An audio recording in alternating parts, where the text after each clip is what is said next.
Make it stop! Welcome back, ladies and gentlemen, to another episode of What Sold on eBay last week. Now, I had a return a few days ago, and coincidentally, you guys know the story. Whenever returns happen on eBay, it basically kills any of your sales until the case is resolved and settled, and even then, it seems like it sometimes takes a day or two. But also, I was distracted by the beta, the Cold War beta, although I was still listing during the beta. I listed daily during the beta, so even though I was playing it. But anyways, let's get right into it. So for the last 7 days, we have done $615.74. And most of that was carried by, you know, these couple of days back here. I think this 1, 2, 3, 4 here. So these 3 days were basically all the sales, and then I got hit with that return. So anyways, let's get right into it. Our first thing here, we have a copy of Wolfenstein 2 on the Switch. I picked this up at Walmart on clearance. I want to say for $15, which wasn't too bad when I looked it up. You know, this is a fairly new release. And whenever I looked it up, it was still going for a decent rate. So I didn't make, you know, a huge amount of money on this, but I went ahead and picked it up and got the little bit of profit on that. So anytime you can find brand new sealed games, you know, it's pretty easy pickup. So the large lot of games that I bought, if you guys don't follow me on Twitter video, you need to follow me on Twitter. I just 2 weekends ago now, I found a very large lot of original PS1, mostly, I think there was like one greatest hits, but most of them were black label PS1 games, good RPG titles and stuff like that, along with some NES and SNES games. And I got the entire lot for $120, which is quite a bit to spend on some games, obviously, but you guys, I think, already saw some solds in last week's episode, and then there's a lot more here. So anyways, here's one of those, Chrono Cross on PS1. Most of the discs were in like really good shape too. He took pretty good shape of all of the games that I bought, except for like the cartridge-based games. Some of them were fine. Some of them were really, really rough. I sold a copy of Super Mario RPG that was like the worst condition copy that I've ever seen and probably will ever seen of that game. And I still got like 40, 50 bucks out of it. But yeah, so anyways, $24.99 here on Chrono Cross on PS1. And then we got another one for Parasite Eve. This one was actually my return. So I sold this game. As you can see, it says complete here. Whenever you make listings on eBay, what I do 99.9% of the time is I look up previous sold listings to get an idea of what they're selling for and what my price point should be. And then I just hit sell similar. And when you hit sell similar, it autofills the title for you and the description, all the item specifics, description, everything from the previous sale.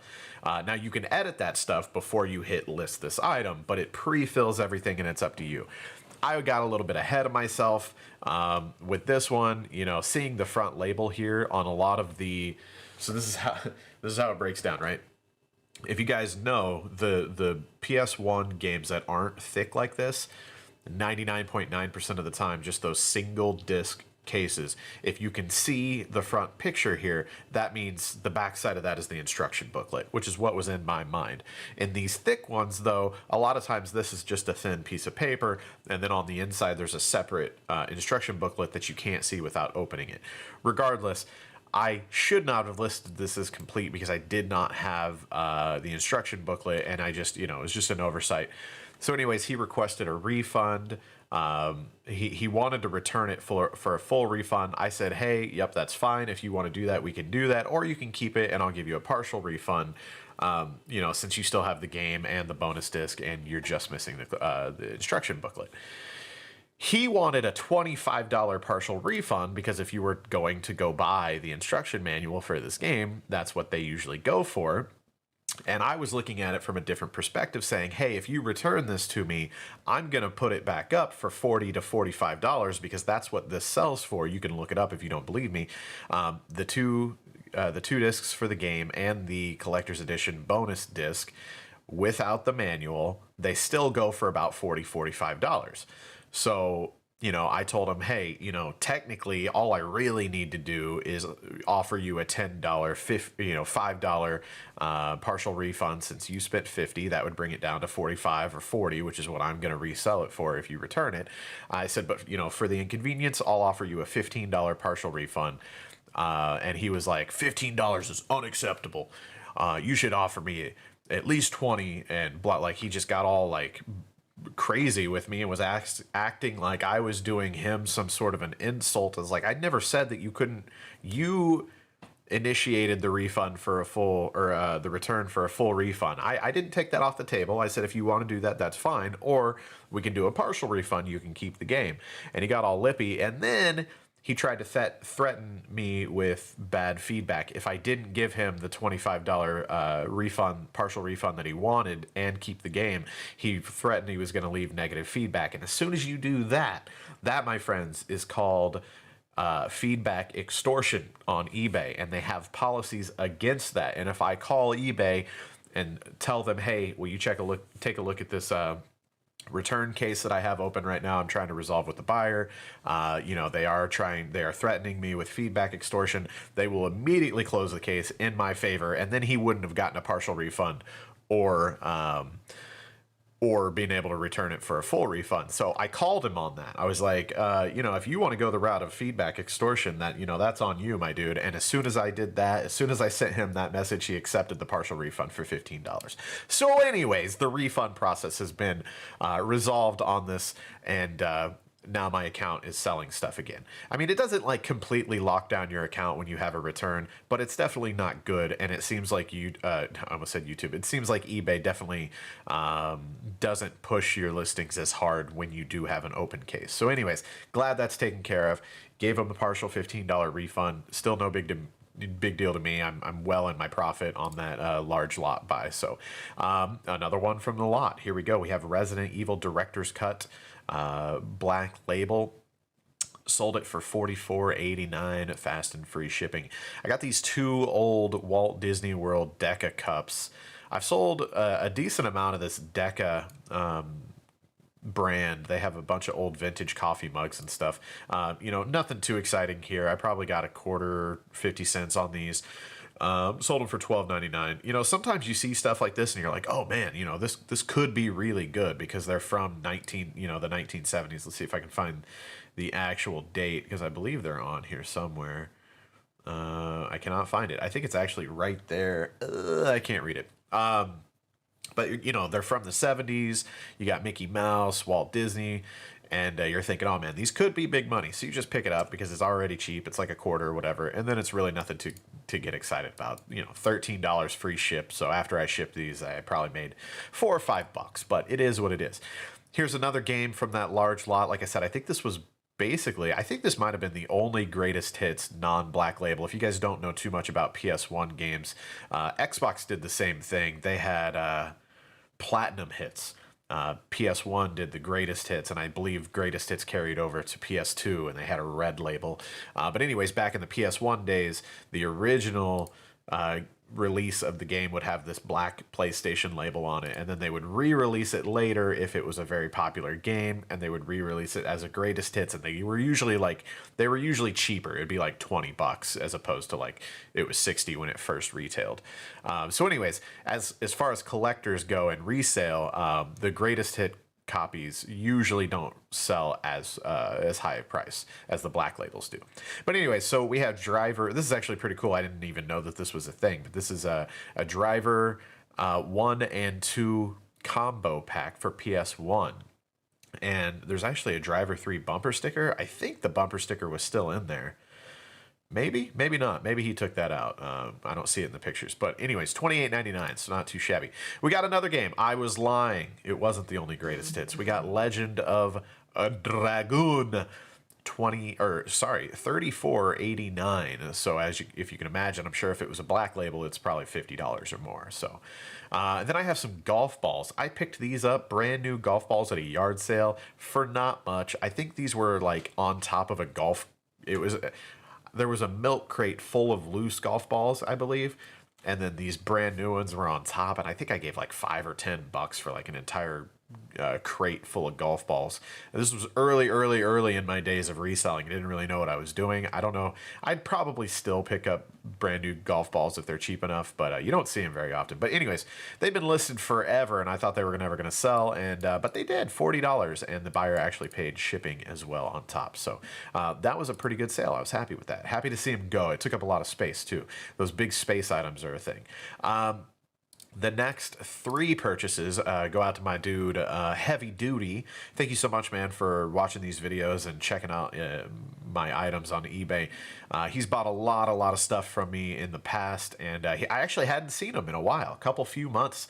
And he purchased 3 things for me all at the same time, and he always leaves a buyer note and says hi to me and stuff like that. And again, Heavy Duty, thank you so much. Honestly, from the deep down of my heart, you know, this is what I do for a living, my man. So when you make purchases like this for me, obviously that helps a lot. Thank you from myself and the rest of the Hova family. So he picked up Hot Wheels collectible Tom Petty Racing Family car set thing for $34.99. I got that as like a lot deal. I don't know. I have no idea what I would have paid for that. Probably $5. Ren and Stimpy Buckaroos. This was a part of the large video game lot that I mentioned with all the PS1 games for $14.89, and this was also a part of that lot for again $14.89. So a pretty good $70 sale there altogether from Heavy Duty. Thank you again, my dude. I appreciate it. Then we have Super Metroid. This was another game from that large game lot. As you can see, that was a very good buy, and it almost didn't happen. Shout out to my girlfriend. We were trying to make the deal happen. He had all these games, and he kept showing us this one copy of Final Fantasy. And he's like, you know, this one game shop that I've been in, they've got just this one for $80. And I was like, oh, okay, yeah, you know, you're probably right about that, whether that's super accurate as far as the eBay price goes for it or not. And I looked it up, and he had 3 of the first Final Fantasies on PS1, and all 3 of them together would go for about $100. So he was a little off on what he wanted there, and he was trying to sell them at a yard sale in a very small town. And I was honest with him. I was like, I sell on eBay. I was like, the chance of you getting these premium prices that you're going to want for these games around here probably aren't the best, but I understand that you don't want to let it go for pennies either. I made an offer for the entire table that he had, all his SNES games, all his NES games, all his PS1 games for $120. He was not having it, and he wouldn't even counter. He wouldn't even give me a counter offer, and then he threw the thing that you never want to hear when you're trying to make these deals. How about I get your number? Because 99.89% of the time, I know I've used that percentage a few times in this video already, but most of the time when you hear that, I never hear back myself personally. I don't know, maybe it's not as bad for other people, but so I gave him my card, and we were walking around looking at the other stuff, and I told my girlfriend, I was like, I really don't want to leave. Like, I know there's a lot of money on that table. You know, should I make a different offer? I was like, he didn't even counter. Like, I don't want to leave. And she was like, well, see if he'll do the 120 for everything minus the 3 Final Fantasy games. And I was like, because those were the ones that he was like very noticeably attached to. And I was like, good idea. So I walked back over and I was like, how about 120 for everything, and you keep the 3 Final Fantasy games and see if you can get a better price on those. And he was like, all right, yeah, let's do it. Didn't even counter me or anything. So got all those games for 120. I was super glad I didn't have to leave them behind. So shout out to Katie on that. So anyways, we got another $40 here out of Super Metroid. I had these 3 VHS listed for a long time. I picked these up, I believe, at the local Salvation Army, which I just realized I haven't been there in a long time. I need to go in there. I always pick through their VHS and pick out old vintage horror movies and stuff like that. So I would have got these for $0.25 a pop, and I noticed that I had Evil Dead 2, and Evil Dead 3, or, Army of Darkness. And so I just went ahead and lotted them all together. Sure enough, they sold for $30 coming up here on Halloween. So I had 75 cents in, $30 out. Can't go wrong with that. A copy of Duck Hunt, Mario Bros, and World Class Track Meet, $7.49 free ship. Here's that copy that I mentioned. This was the dirtiest. I did a before and after video and pictures on my Twitter. Again, if you're not following me, that's at Yelling Madman, YELLING MADMAN. Follow me. I did a before and after videos and pictures of this. It was, I mean, it already looks bad here. This was after I cleaned it. It looked terrible. I don't know what it was covered in, but it was gross. I had to clean it all up. I did make sure I put it in my SNES and tried it, considering the condition it was in, and it loaded up and played fine and everything. So even this terrible condition on the label and everything, and even the cart itself is just jacked up. It's like got super glue all over it or something. I don't even know what it was. It was weird. $49.89 even in that condition. So I was, very pleased with that considering. Again, some VHS here. Looks like we got Going Overboard, Lil Nicky, Happy Gilmore, Big Daddy, Longest Yard, and Billy Madison, all on VHS. Quarter a pop. Sold them for $14.99, so not too shabby there. We got a water detector, vintage zircon water detector. Pretty old. I don't know how old. Is there a date down there? I don't see one. Found this at a thrift store. Probably paid a quarter for it, 50 cents, something like that. Sold it for $15. We got some vintage mouse traps. I think I paid like $1 each on these. They had the color sticker that they had were 50% off that day, so I think I picked them up for like $1 a pop, and sold a 4-pack of them for $19.99 free ship, so not too shabby. This Winnie the Pooh train is actually really awesome, and I bought this from a chick on Facebook at off of an auction. And she's blacklisted as far as in my book, because she didn't disclose anything. And then whenever I got it, I realized that Rue has a broken ear. You can see here, Rue has a broken ear. And also, our little bunny friend here has an arm missing, and the wheel is broken, and it has been glued together and repaired. This whole train had been broken and been repaired. Now, if this was in perfect condition, I think this was like a $80, $120 something, pretty high end, pretty premium Winnie the Pooh Christmas set. And that's what I thought I was bidding on. And then whenever I got it, I found out it was broken, and she was just like, oh, I didn't know. And no. So I don't buy from this lady anymore. Luckily, it was still in the original styrofoam and everything, which made it a little bit easier to pack, but I had to sell it for way less than what I wanted to. I think I paid only like $15 for it. So I still made some profit, but I was pretty upset that, there's nothing wrong with selling broken items as long as you disclose that they're broken. If you're selling something and basically claiming it to be brand new, shiny and pretty, and then you get it and it's broken, that's some real dishonest shit that I can't stand up for. So anyways, got rid of that. That was taking up a lot of space in my inventory too, so I'm happy to get rid of that.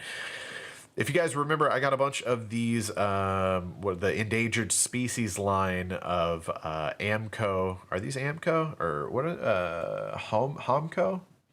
Am I crazy? I don't know. Anyways, they're the endangered species line of really high-end collectible porcelain figurines. I got these. I think I paid less than $15 a piece. I made a big lot deal. I sold the owl already. If you might remember that. I think I sold the owl for 120 or something like that. And then I've gotten 90 now out of the leopard. So these were the two most expensive ones. So I made, $200 on those two alone. And I think I bought 5 or 6 altogether. Some of them were like less, like $30, something like that. But I still did good as a whole, buying them all at once, for 10 to $15 a piece. So I did not have the original styrofoam for these though. So that's always fun. I pick up these they make these coolers that are designed for shipping food, I think. They're like really small and they have really thick styrofoam. And for whatever reason, I run across them fairly often at yard sales, and usually people don't want too much for them. They'll want like a quarter a piece or something. And I'll pick them up, and figurines like this that are, highly valuable and easily breakable, fragile, I pack into those foam coolers and cut the foam to fit it, and it worked. They work really well. This board game I probably got for $1 or $2 at a yard sale. I was surprised that all the dice and stuff were actually still there, and that it's a big brand name that you would know as far as Monopoly goes. It's a spin-off Monopoly game. And I looked it up, and I was pretty surprised that it's actually like a $25 game. So I made a little bit of profit on that. another game from the game lot. We got Earthworm Gem 2, another pretty bad label, but I cleaned it all up best I could and still got $18.99 out of it, so cannot complain. And then we have a Radio Shack doorbell, essentially, I think is what this is. Loud bell phone? I don't really know. Honestly, I found this in just a crate of like 25-cent cables at my Salvation Army, picked it up and sold it for $20. And then we have some Milli Vanilli, Vanilla Ice, and New Kids on the Block cassettes. Somebody is going to be listening to some good tunes after they got these cassettes from me for $12.99. I probably got a quarter into these. And that's it. That's what I sold last week on eBay. I hope you guys did enjoy. If you did, please show the video some love with a like, positive comment down below, and make sure you've got that bell ring so you don't miss future episodes. I love you guys. Thank you so much. And don't forget to listen to my podcast. Check out the top link in the bio. It should be that, at least. Go listen to my podcast. I love you guys, and I'll see you on the next video. Bye-bye.